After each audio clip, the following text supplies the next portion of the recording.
feel right. You're not loose and you ain't tight. When you're up, when you're down, when you're messing around, it's for guys and for gals, it's a here and the now. There's whiskey and there's wine and either one is fine. If you pour me a drink, it's got to be shine. Methanol moonshine, methanol moonshine. Everybody gonna have a good time. Methanol moonshine. It's a full throttle and a perfect time for the hometown folk or the big city grind. Slide on a corner, don't it feel great? Like a winner on the home straight. When you're up, when you're down, when you're messing around, it's for guys and for gals, it's a here and the now. There's whiskey and there's wine and either one is fine. If you pour me a drink, it's got to be shine. Methanol moonshine, methanol moonshine. Everybody gonna have a good time. Methanol moonshine, methanol moonshine, methanol moonshine. Everybody gonna have a good time. Methanol moonshine. Well, we're just living like we're rock stars here at the moment, Jordo, because that's what you do in an airport hangar in, where are we? We're in Springfield, Illinois. Springfield, Illinois, home of the Springfield Mile, right? That's right. Ah, cool. Among other things. And the Simpsons. yeah. They never identified if it was Illinois, did they, in the No, Simpsons? I don't. It had to be though. Yeah, I think you're right. There's only one Springfield. Yeah. This Rockstar energy drink hot rod is very, very cool. How long have you been involved with Rockstar? This is year number 2. Okay. So we're getting ready to finish up year number 2 with them, and it's been a fun ride so far. Absolutely. The flavors. Woo. I tried recovery. I needed it badly at Boone for Super Nationals, and that it came in really handy because it's very low on the fizz. You know, like it's not too bubbly. It's just like. Right. Yeah. Sometimes after a big night when all you've had is fizz, it's nice to back her off a little, right? Yeah. All the recoveries are non-carbonated, but they've got, seems like, endless amount of flavors and keep coming out with new flavors, and Yeah. I think that kind of sets them apart from some other energy drinks. How long have you been racing sprint cars for? Since '07, 15 years. Wow. Yeah. Didn't think you were that old, mate. Yeah, I didn't either. When did you start? When you were 16 or something? Yeah. Okay. And been racing a lot longer before that? Yeah, since I was 6. Started racing quarter midgets, and then started racing mini sprints when I was 12. And then sprint cars ever since then.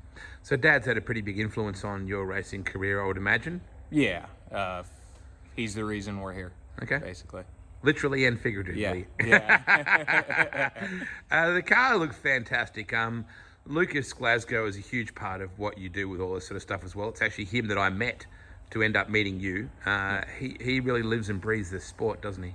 Yeah. He's and Lucas is my brother-in-law. Mm-hmm. He's a big part of it as well, and he comes to all the races that he can and helps out on that side as well. So we enjoy having him around. So which series is it that you run with predominantly? Generally, well, we're doing all the IRA shows, Mm-hmm. which is mainly in Wisconsin. Yep.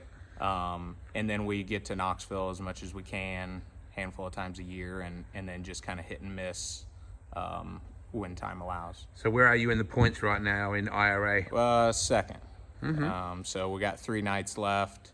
So we'll see what happens. We're we're all pretty close right now. So we're within striking distance. So we'll see what happens. What is it about sprint cars? Why do you love sprint cars so much? I mean, just the power, and it's all I've ever basically drove. I've never drove a stock car or anything. But I don't think you can match the power with anything, really. It's a thrill. Direct drive. Yep. Anything can go wrong. Hold on tight. Get in the crap in the tuck position, as Jack Hewitt calls it. And right. Yeah. So how long do you see yourself doing this for? I always said right up until Dad can't go anymore. So. So when you're 60 and he's 90. Yeah, so we'll see. I guess we'll see how long that goes. But and as long as I've got a 4-year-old, so we'll see what happens in her life over the next few years. Why do you love this sport so much? What is it about? Forget the driving part about it. What's the cool part? Is the road trips? Is it the stories on the road? Is it the strange stuff when you're busting stuff off hangar doors? Is it? That's another story, right? But yeah, I mean the road trips definitely. The 2 and 3 day shows. We kind of get away from our normal life for a few days, and also another whole nother side to it is if you tear something up on your car or whatever, all the teams that come down and help. Seems like that, it kind of goes on all across the country, but it's always cool. Driven a 68 Camaro before? Like 10 minutes ago, and that was it. How was that? It wasn't like the sprint car. We could get in some serious trouble out here. That looks like we have a lot of room to move here. Yeah. It's lucky he's a family friend that he doesn't want you to light her up, right? Looking forward to mixing methanol moonshine with Rockstar, because I already like Rockstar and I already love methanol moonshine, so the two have just got to go together, right? Yeah, I haven't tried the methanol moonshine, but the day is young, so we'll see what happens. Let's get into it. Let's live life like a rock star.